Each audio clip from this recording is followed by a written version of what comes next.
모세가 그의 장인 미디안 제사장 이드로의 양떼를 치더니 그 떼를 광야 서쪽으로 인도하여 하나님의 산 호렙에 이르매 여호와의 사자가 떨기나무 가운데로부터 나오는 불꽃 안에서 그에게 나타나시나니 그가 보니 떨기나무 안에 불이 붙었으나 그 떨기나무가 사라지지 아니하는지라.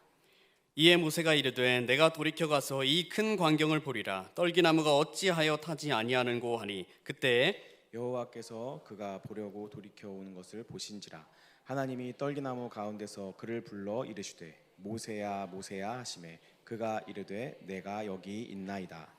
하나님이 이르시되 이리로 가까이 오지 말라. 내가 선 곳은 거룩한 땅이니 내 발에서 신을 벗으라.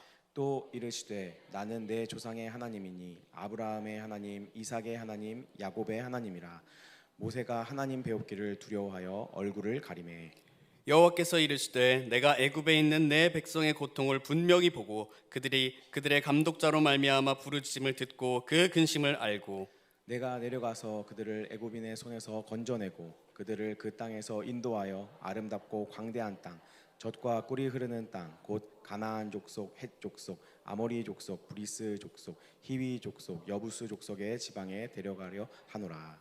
이제 가라. 이스라엘 자손의 부르짖음이 내게 달하고 애굽 사람이 그들을 괴롭히는 학대도 내가 보았으니 이제 내가 너를 바로에게 보내어 너에게 내 백성 이스라엘 자손을 애굽에서 인도하여 내게 하리라. 모세가 하나님께 아뢰되 내가 누구에게 바로에게 가며 이스라엘 자손을 애굽에서 인도하여 내리이까. 하나님이 이르시되 내가 반드시 너와 함께 있으리라. 내가 그 백성을 애굽에서 인도하여 낸 후에 너희가 이 산에서 하나님을 섬기리니 이것이 내가 너를 보낸 증거니라. 아멘. 오늘 이 수요예배 가운데 하나님을 예배하러 나오신 우리 성도분들을 진심으로 환영하고 축복합니다. 오늘 예배를 통해 하나님께서 주시는 말씀의 은혜를 가득 누리는 시간이 되기를 기도합니다. 말씀 듣기에 앞서 옆에 계신 분들과 이렇게 한번 인사하겠습니다.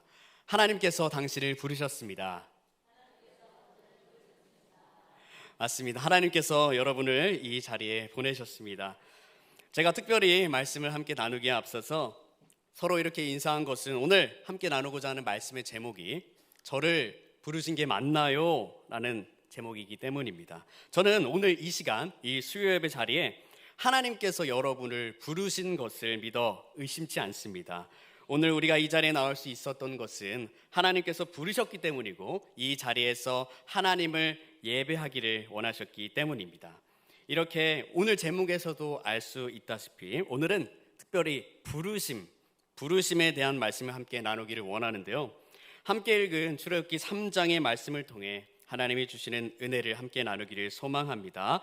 더 나아가 부르심 받은 자, 즉 소명을 받은 사람이 감당해야 하는 것, 사명에 대해서도 함께 나누고자 고민하고자 합니다. 본격적으로 말씀을 살펴보기에 앞서서 사랑하는 성도 여러분들께 질문을 한 가지 드리려고 합니다. 여러분, 사명과 소명의 차이를 알고 계시는지요? 소명은 하나님 앞으로의 부르심을 말하는 것입니다. 죄인으로 태어나 하나님을 알지 못하고 살던 나를 하나님께서 자녀 삼아 주시기 위해 하나님께로 부르시는 것입니다. 이때 우리를 부르시는 이유는 우리를 구원하시기 위함이고 또 이때 하나님의 자녀로서 이 땅에서 감당할 소명이 주어지게 되는 것입니다. 사명은 하나님께서 나를 부르실 때 받은 그 소명을 실제로 내 삶에서 수행하며 살아가는 것을 의미합니다. 오늘 우리가 그리스도인으로서 이 땅에서 감당하며 살아가야 할 일들이 있습니다. 이것을 그냥 단순히 내가 그냥 감당해야겠구나 하고 이전과 같은 삶을 사는 것이 아니라 감당할 일을 실제로 수행하며 살아가야 할 의무가 주어지게 되는 것이죠. 그 책임을 다하여 말씀대로 살아가는 것이 곧 사명으로 이해할 수 있습니다. 이렇게 소명과 사명은 서로 각각 다른 의미를 가지고 있지만 이 땅에서의 신앙생활을 해가는 우리들에게는 아주 중요한 주제로서 존재합니다. 오늘 저희가 함께 나눌 출애굽기 3장의 말씀, 표제어에서 기록되어 있듯이 하나님께서 모세를 부르시다. 모세 소명장으로 알려진 말씀입니다. 하나님께서 광야로 도망친 모세를 40년이 지난 후에 부르시는 장면이죠. 본격적으로 이제 말씀을 함께 살펴보며 하나님의 부르심인 소명과 그 소명을 이루어가는 사명에 대해서 나눌 때 하나님이 주시는 깨닫게 하는 은혜가 있기를 간절히 소망합니다. 1절을 함께 보겠습니다. 1절인데요. 제가 읽겠습니다. 모세가 그의 장인 미디안 제사장 이드로의 양떼를 치더니 그 떼를 광야 서쪽으로 인도하여 하나님의 산 호렙에 이르매. 아멘. 모세가 광야에서 양을 치고 있는 모습을 보여주면서 시작하고 있습니다. 이 모습을 통해 성경은 현재 모세가 어떠한 처지에 있는지를 분명하게 알려주고 있습니다. 모세가 치고 있는 양떼가 장인의 양떼라고 기록하고 있죠. 모세는 자신의 양떼가 아닌 장인의 양떼를 치고 있습니다. 모세가 애굽으로부터 도망쳐 나온 나이는 40세로 알려져 있는데요. 그 후로부터 오늘 하나님께서 모세를 부르신 나이는 80세입니다. 그러니까 도망친 시점부터 현재 지금까지 시간은 40년이 지난 것이죠. 그 40년의 시간이 지난 동안 여전히 모세는 자신의 양떼가 아닌 장인의 양떼를 치고 있는 존재입니다. 모세가 사위로서 장인어른의 양떼를 치워줄 수 있다라고 생각이 들기는 하지만서도 현재 모세의 나이를 생각하면 그것은 또 이상한 것 같기도 합니다. 80세의 사람은 누군가의 양을 쳐주기보다는 자신의 사람을 통해서 자기 양떼를 치고 있어야 마땅한 그 나이이기 때문이죠. 오늘날 현대사회에서의 80세의 나이는 어떻습니까? 그 치열한 사회생활을 다 마치고 자신이 가졌던 직업에서 은퇴하고 그동안 모아놓은 재산을 통해 노후의 삶을 누리고 있을 나이이죠. 물론 이 당시에는 지금보다 사람의 생명이 더 길었던 것으로 기록하고 있지만 그것이 인간의 노화의 속도에도 변화를 줬었다는 것은 아니기 때문에 모세가 80세에 되어서 우리와 똑같이 늙은 상태에서도 자기의 양떼가 아닌 장인의 양떼를 치고 있었다라는 것은 모세의 신세가 그렇게 좋지 않았다라는 것을 알게 하는 구절입니다. 이에 더해서 모세가 지금 양을 치고 있는 장소는 광야입니다. 광야는 성경에서 많이 언급되고 있는 만큼 어떤 곳인지 우리는 너무 잘 알고 있죠. 낮에는 정말 더운 곳, 또 밤에는 춥고 물이 없고 식물도 부족하고 야생의 짐승들로부터 안전하지 않은 곳, 그곳을 우리는 광야로 알고 있습니다. 첫 번째 사진 한번 띄워주시겠어요? 저기 점같이 사람 한 명 앉아 있는데 저게 접니다. 저 넓은 사진에 풀 하나 보이지 않죠? 저런 곳이 광야입니다. 제가 성지순례를 다녀왔을 때 찍은 사진인데요. 모래 언덕 같은 곳에 올라가가지고 광야의 이 넓은 시야가 보이는 장면에서 사진을 한번 찍었었습니다. 광야는 이렇게 넓은 땅 가운데 식물이 하나 보이지 않을 만큼 식물이 부족한 곳이었죠. 또 다음 사진 한번 보여주시겠습니까? 네, 접니다. 식물이라고 해봐야 저런 식물밖에 없습니다. 이 식물은 엘리야 선지자가 낙심했을 때 로뎀 나무 아래에 누워서 차라리 죽는 게 낫다고 얘기했었죠. 그 로뎀 나무가 저렇게 생겼습니다. 근데 조사해 보니까 양들은 또 로뎀 나무를 먹지 않는다고 얘기해요. 그러니까 광야에 피어 있는 식물들 중 양들이 즐겨 먹는 풀들은 거의 없는 것이죠. 양들이 먹는 거는 해봐야 비 온 뒤에 조금 자라나는 그 잡초들, 풀들, 그 정도를 먹는다고 합니다. 모세는 이렇게 척박한 광야 땅에서 자기의 양떼도 아닌 장인의 양떼를, 그리고 식물도 없는 그곳에서 양들을 돌보고 있었던 처지였던 것이죠.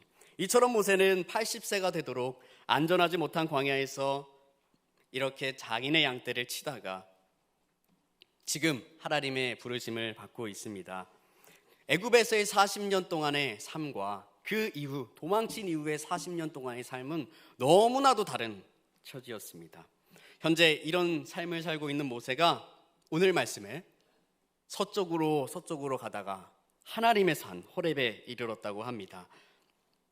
거기서 양들을 먹이고 있는데 저기 멀리 떨기나무에 불이 붙은 것이 보이는 것입니다. 모세가 멀리서 보니 떨기나무에 불이 붙긴 붙었는데 타지 않고 있는 모습인 거예요. 그래서 모세는 이 이상한 모습을 더 가까이 보기 위하여 떨기나무로 다가갑니다. 4절인데요. 우리 4절을 함께 읽겠습니다. 4절입니다. 시작. 여호와께서 그가 보려고 돌이켜 오는 것을 보신지라 하나님이 떨기나무 가운데서 그를 불러 이르시되 모세야 모세야 하시되 그가 이르되 내가 여기 있나이다. 아멘. 여호와께서 모세가 다가오는 것을 보시고는 그의 이름을 부르십니다. 모세야 모세야. 모세가 얼마나 놀랐을까요? 불에 타고 있는 떨기나무를 향해 가던 중에 누군가 자기의 이름을 부른다고 한번 생각해 보십시오. 제가 모세가 되었다고 생각하면 처음에 나라야 하면 주변에 누가 사람이 있나? 하고 주위를 한번 둘러봤을 것 같습니다. 그런데 아무도 없는데 또 나라야 하는 음성이 들린다면 저는 두려움으로 가득 찼을 것 같기도 합니다. 여기서 저희는 하나님께서 모세의 이름을 부르셨다는 것, 이름을 부르셨다는 것에 주목해 볼 필요가 있습니다. 하나님께서는 거기 다가오고 있는 너를 부른 게 아니라 모세라는 이름을 분명하게 부르십니다. 40년 동안 애굽에서 왕자로 자라며 모세는 많은 사람들에게 알려져 있었을 것입니다. 왕자 수업을 받으며 또 왕자로서 그 백성들의 삶을 돌아다닐 때 많은 사람들은 저 사람이 모세 왕자다라는 것을 알고 있었겠죠. 그런데 40세의 나이에 애굽으로부터 도망친 모세는 40년간 애굽을 떠나 살며 애굽 사람들에게는 세상에서 완전히 잊혀진 이름이 되었을 것입니다. 그러나 하나님께서는 세상에서 잊혀진 그 이름을 분명하게 기억하고 계셨던 것이죠. 살면서 가족이 아닌 이전에 알던 사람을 40년 동안 한 번도 못 본다고 생각해 보십시오. 이때 당시에 연락할 수 있는 책이 있었겠습니까? 그 사람이 살아있을 거라고 기대하기는커녕 죽었다 생각하고 잊어버리게 되겠죠. 40년은 그만큼 긴 세월인 것입니다. 이렇게 완벽하게 잊혀진 모세의 이름을 하나님께서는 오늘 떨기나무 앞에서 분명하게 2번씩이나 모세의 이름을 부르고 계신 것입니다. 하나님의 부르심에 모세는 놀란 마음을 가다듬고 자신의 이름을 부르신 하나님께 대답합니다. 내가 여기 있나이다. 사랑하는 성도 여러분, 하나님께서 나를 아시는 줄 믿으시기 바랍니다. 하나님께서는 나보다 나를 더 잘 아시는 분이라고 성경에 기록되어 있습니다. 하나님께서는 내 머리털의 개수까지도 알고 계시는 분이라고 기록하고 있습니다. 그 하나님께서는 내가 세상에서 잊혀질지언정 나를 잊지 않으시는 분이십니다. 그 하나님께서 오늘 나를 부르신 것입니다. 그런데 하나님께서 모세의 이름을 부르신 곳이 어디입니까? 광야죠. 광야는 앞서 말씀드린 상식적으로 바라보았을 땐 아무런 이점도 없는 죽음의 땅과 같은 곳으로 보입니다. 그러나 광야를 신앙적인 측면에서 바라본다면 광야의 의미가 달라지죠.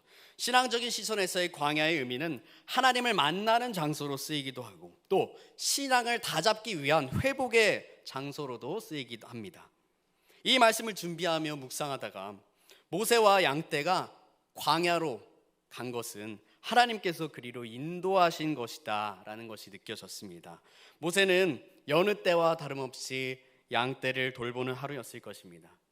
여느 때와 같이 양떼에게 풀을 먹이기 위하여 목초지를 찾아가는 중이었을 것입니다.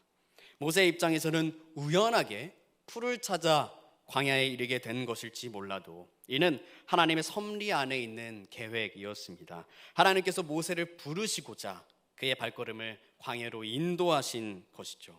사랑하는 성도 여러분, 혹시 오늘 여러분의 삶 가운데 광야를 지나고 계시는 분이 계십니까? 그 광야로 하나님께서 인도하여 주신 줄 믿으시기 바랍니다. 그리고 그 하나님께서 인도하시는 곳으로 묵묵히 걸어가시기를 소망합니다. 그 광야로 걸어가고 있을 때 하나님께서 친히 내 이름을 불러주시며 하나님의 부르심을 경험하는 역사가 일어날 줄 믿습니다. 그럴 때 모세와 같이 내가 여기 있나이다 하며 부르심에 응답하는 우리 동관교회 성도분들 되기를 간절히 소망합니다. 이어서 5절에 하나님께서 말씀하시죠. 가까이 오지 말라. 내가 선 곳은 거룩한 땅이니 내 발에서 신을 벗으라. 이 말씀을 저는 많이 읽었기도 했고 또 설교도 여러 번 들었습니다. 그러던 중에 이렇게 대수롭지 않게 넘기던 구절이었는데 설교를 준비하며 문득 이 말씀에 의문이 들었습니다. 성도 여러분들 한번 생각해 보십시오. 네가 서 있는 곳은 거룩한 땅이니 발에서 신발을 벗어라. 거룩함과 신발이 무슨 연관이 있길래 이렇게 하나님께서 말씀하고 계신 것일까요? 먼저 거룩함이라는 특성은 하나님께서 가지고 계신 특성입니다. 거룩함은 죄가 하나도 없으신 것을 의미하는 것이죠. 그 거룩하심을 가진 하나님께서 이 떨기나무 가운데 임재하셨으니 이제 그 떨기나무가 있는 땅은 거룩한 땅이 된 것입니다. 죄가 없어야 하는 땅이 된 것이죠. 그리고 모세의 신발은 문자 그대로 신발을 의미합니다. 신발을 벗는다는 것은 당시 문화에서 종이라는 신분을 나타낸 의미였습니다. 하나님께서 모세에게 신발을 벗으라고 말씀하신 것은 하나님의 종으로서 모세를 부르신 것을 의미하는 것이죠. 더 나아가 신발은 죄인인 인간의 타락된 품성과 행위를 상징합니다. 신을 신고 다니면서 세상의 먼지와 더러운 것들을 온갖 신발 바닥으로 다 밟고 다니기 때문입니다. 모세도 죄인이었기 때문에 그가 이전에 행했던 모든 일들, 신을 신은 죄인으로서 행했던 일들이라는 것이죠. 그 죄성을 상징하는 신발을 신고서는 하나님이 임재하신 그 거룩한 땅에 서 있을 수 없는 것입니다. 그래서 하나님께서는 지금 모세에게 너 신발에 묻은 세상의 더러움들을 다 벗어버리고 거룩한 마음으로 하나님 앞에 서라고 말씀하고 계신 것입니다. 지금까지 내 마음대로 너가 원하는 대로 행하고 살았던 지난 날들을 벗어버리라고 말씀하고 계신 것입니다. 사랑하는 성도 여러분, 이것이 소명입니다. 하나님의 부르심에 대한 응답으로 살아가는 것, 그 부르심을 들은 자에게 신을 벗으라 하신 말씀에 순종하며 신을 벗은 채로 살아가는 것, 하나님께서 이렇게 말씀하시는 것이죠. 내가 너를 안다. 이제 네가 나의 종이 되어라. 이제껏 내 마음대로 누리고 살았던 세상의 더러운 신발을 벗어버리고 이제 거룩함으로 살아가라. 새로운 정체성이 되는 것입니다. 이것이 부르심에 응답한 사람이 받는 소명인 것입니다. 지금 이 자리에 계신 모든 분들이 하나님의 부르심에 응답하여 소명자로서 이 자리에 서 계신 줄 믿습니다. 혹시 소명을 잃어버린 분이 계신다면, 다시 세상의 신발을 신으신 분이 계신다면 이 시간 신을 벗고 다시 거룩함 앞에 서시기를 간절히 소망합니다. 이어서 하나님께서는 자신이 누구인지 말씀해 주십니다. 모세의 시선에는 떨기나무에 타고 있던 그 불이 무엇이었는지 알게 되는 순간입니다. 6절인데요, 제가 읽겠습니다. 또 이르시되 나는 내 조상의 하나님이니 아브라함의 하나님, 이삭의 하나님, 야곱의 하나님이라. 모세가 하나님 배웠기를 두려워하여 얼굴을 가리매. 아멘. 하나님께서는 자신이 믿음의 조상들의 하나님이심을 모세에게 말씀하십니다. 특별히 3명의 이름을 언급하고 있는데 왜 그러셨을까요? 모세가 하나님이 누구인지 모를까 봐 일부러 유명한 조상들을 언급하고 계신 것일까요? 아니겠죠. 이 3명은 아브라함, 이삭, 야곱은 모두 하나님께 언약을 받았던 사람들입니다. 이 3명의 이름을 언급하시면서 이들과 가졌던 언약을 기억하고 계시고 또 행하실 신실하신 분이심을 모세에게 지금 말씀하고 계신 것입니다. 하나님의 이러한 표현으로 볼 때 표현으로서 불 가운데 임하신 분이 누구인지 알게 된 모세의 반응은 하나님 배우기를 두려워하여 얼굴을 가립니다. 이것은 경외의 표현이죠. 이 행동이 하나님을 알게 된, 보게 된 사람의 반응인 것입니다. 자신을 부르신 분이 어떠한 분인 줄 알았을 때 행동은 겸손한 모습으로 부르심에 반응하게 되는 것입니다. 우리 성도분들은 하나님의 부르심에 이렇게 반응하고 계신가요? 하나님을 경외해야 한다는 것을 잘 알고 있지만 저조차도 매번 드려지는 예배 가운데 경외와 겸손의 마음을 잃어버릴 때가 많이 있는 것 같습니다. 저와 우리 성도분들께 소원합니다. 모든 예배 순간에 하나님을 경외하는 겸손한 마음으로 서시기를 간절히 소원합니다. 모세를 부르신 하나님은 7절과 8절을 통해 하나님께서 행하실 계획이 있으심을 말씀하십니다. 7절 8절인데요 7절 8절을 함께 읽도록 하겠습니다. 7절 8절입니다. 시작. 여호와께서 이르시되 내가 애굽에 있는 내 백성의 고통을 분명히 보고 그들이 그들의 감독자로 말미암아 부르짖음을 듣고 그 근심을 알고 내가 내려가서 그들을 애굽인의 손에서 건져내고 그들을 그 땅에서 인도하여 아름답고 광대한 땅 젖과 꿀이 흐르는 땅 곧 가나안 족속, 헷 족속, 아모리 족속, 브리스 족속, 히위 족속, 여부스 족속의 지방에 데려가려 하노라. 아멘. 애굽에서의 고된 노동으로 인해 탄식하며 부르짖는 소리가 하나님께 상달되었고 하나님께서는 그것을 기억하고 계셨다라고 말씀하고 있습니다. 하나님께서 다 들으시고 기억하셔서 이제 그들을 젖과 꿀이 흐르는 가나안 땅으로 인도하실 계획이십니다. 7절과 8절을 다시 한번 띄워주시겠어요? 7절 8절 말씀을 자세히 보시면 이 말씀에서 이스라엘 백성을 구원하는 주체가 분명하게 적혀져 있습니다. 내가, 여기서 말하는 내가는 하나님을 말씀하시는 것이죠. 여기서 7절에 내가, 또 8절에도 내가라고 언급하시면서 하나님께서 들었고 하나님께서 알고 있고 하나님께서 내려가서 데려가려 한다, 하나님께서 직접 하신다는 말씀으로 보입니다. 이어서 9절과 10절에서도 한 번 더 이스라엘 민족을 구출하시려는 계획을 말씀하고 계시는데요 9절과 10절입니다 9절 10절을 함께 읽도록 하겠습니다. 시작. 이제 가라. 이스라엘 자손의 부르짖음이 내게 달하고 애굽 사람이 그들의 괴롭힘을 학대도 내가 보았으니 이제 내가 너를 바로에게 보내어 너에게 내 백성 이스라엘 자손을 애굽에서 인도하여 내게 하리라. 아멘. 7, 8절과 비슷한 내용입니다. 이스라엘 백성을 구원할 주체도 동일하게 하나님으로 기록되어 있습니다. 자, 그런데 하나 추가된 것이 있죠. 바로 너가 추가됩니다. 너 이제 가라 라고 말씀하시고 있고 또 너를 보내겠다라고 또 말씀하고 계시죠. 하나님께서는 7절과 8절을 통해 하나님의 계획을 모세에게 알리시고 그 하나님의 계획이 8절과 9절을 통해 모세를 통해서 2절 역사하겠다고 말씀하고 계신 거지. 9절과 10절이었죠. 9절과 10절에서는 모세를 통해 이 계획을 실행하실 것이다 라고 말씀하고 계십니다.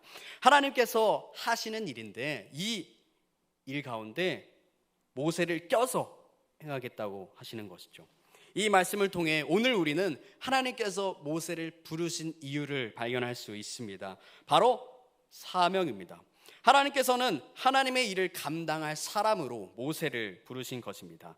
사랑하는 성도 여러분, 하나님께서 모세를 부르신 이유는 사명을 주시기 위함인 것처럼 오늘 우리 모든 성도분들 한 분 한 분을 하나님께서 이 자리에 부르신 것은 여러분들께 맡겨주신 사명이 있기 때문인 것을 믿으시기 바랍니다.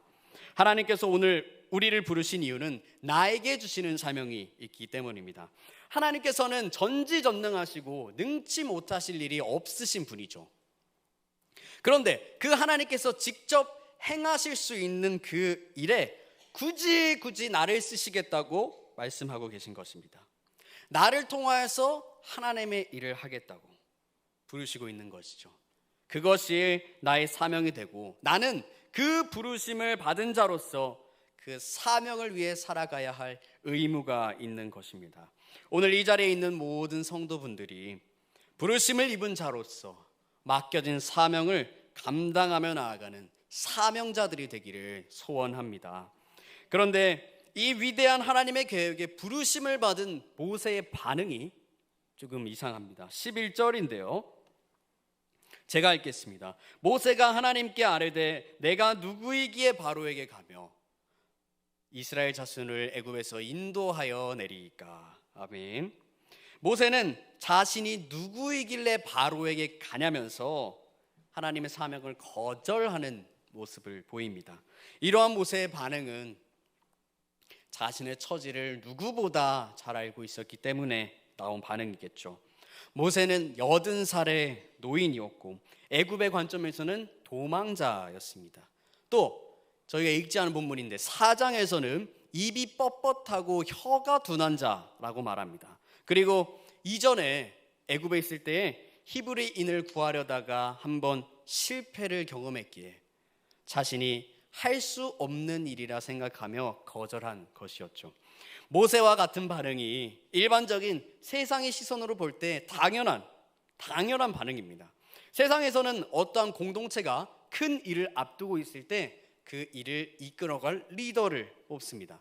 그리고 그 리더는 공동체 사람들 모두가 인정할 만한 사람이어야 합니다. 게다가 좋은 학벌과 스펙과 경험은 당연히 있어야 되며 그의 인격 또한 사람들에게 인정을 받아야 하는 사람입니다.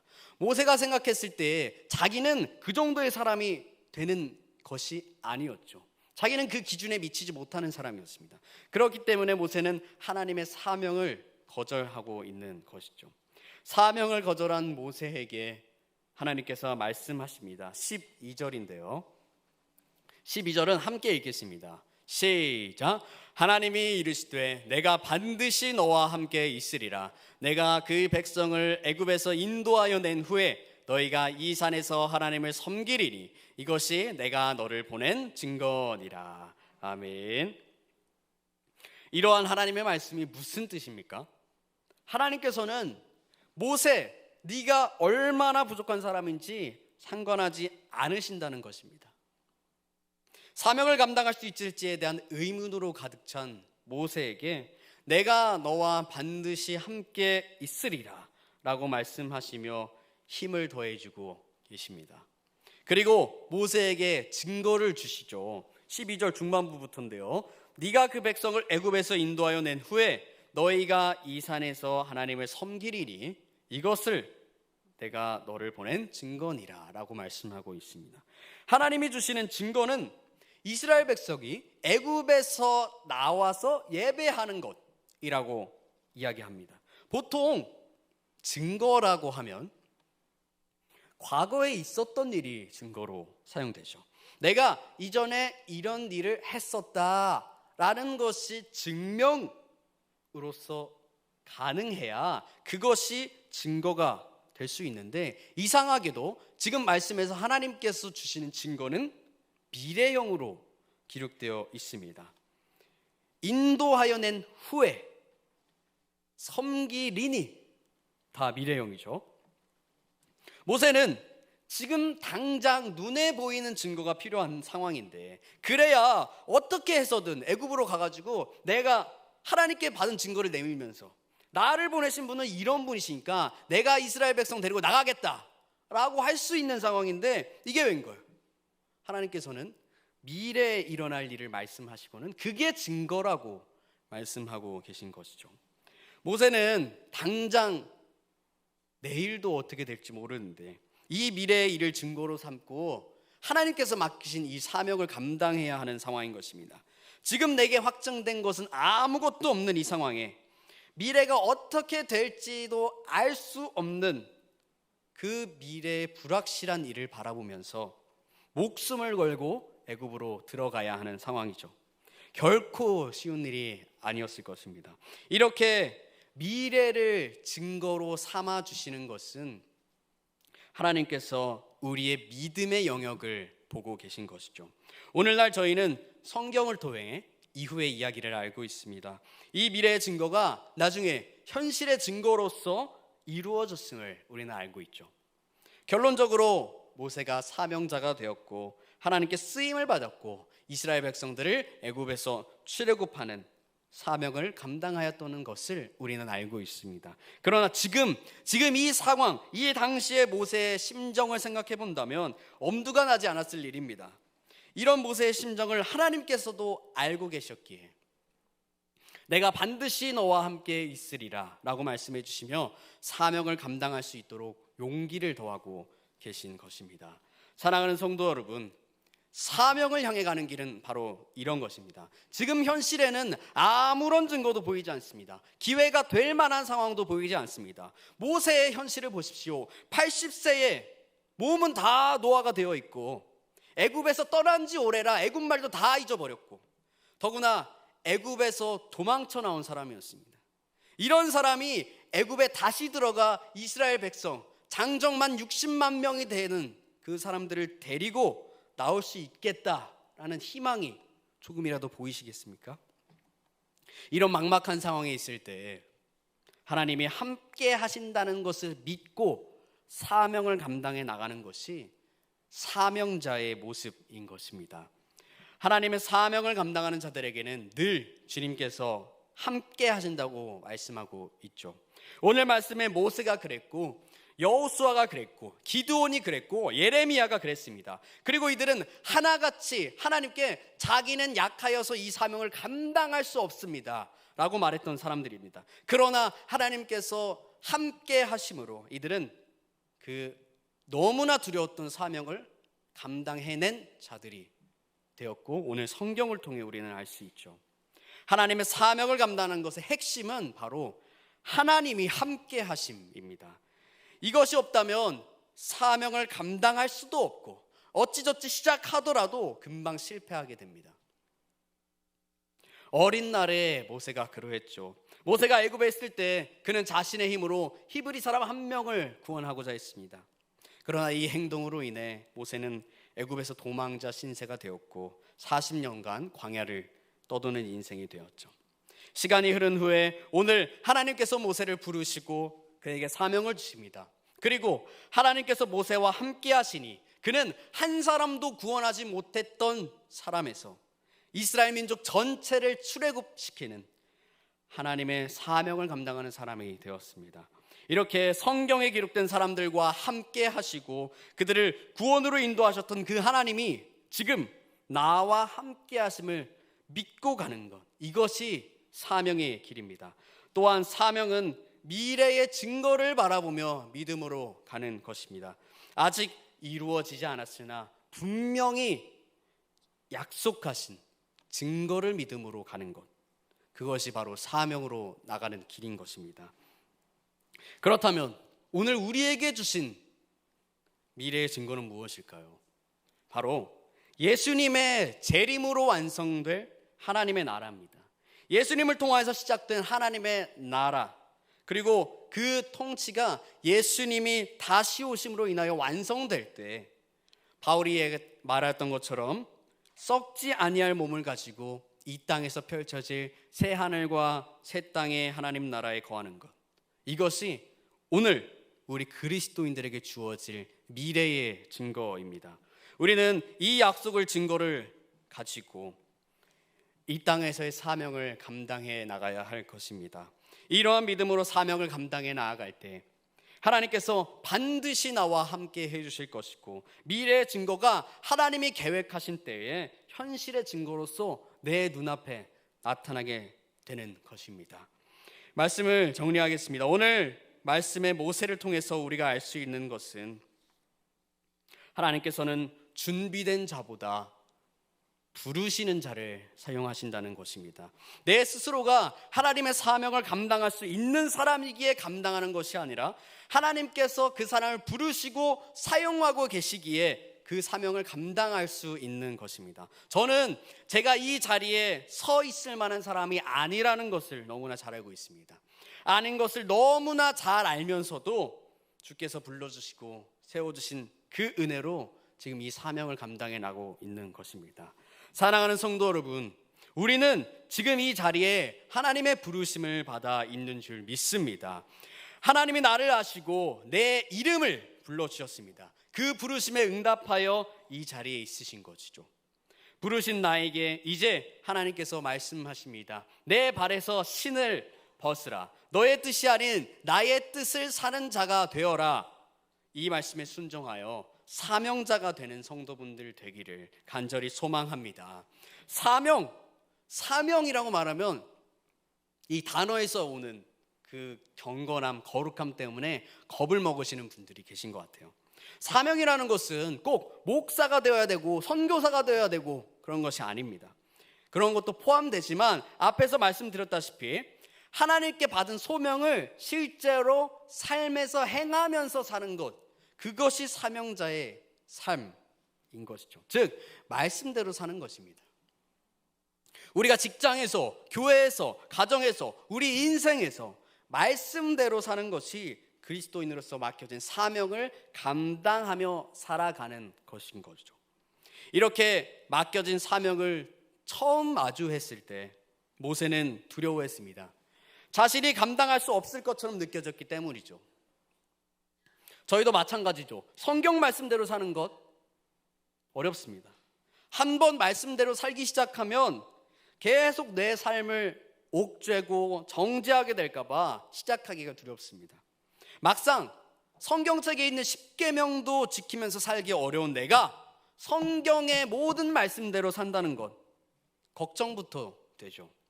그런데 오늘 말씀에 하나님께서 뭐라고 말씀하십니까? 내가 반드시 너와 함께 하리라. 내가 내 힘으로 하면 그 사명의 길을 걸어갈 수 없습니다. 그러나 하나님께서 함께 하시면 그 사명을 내가 감당하게 하실 줄 믿습니다.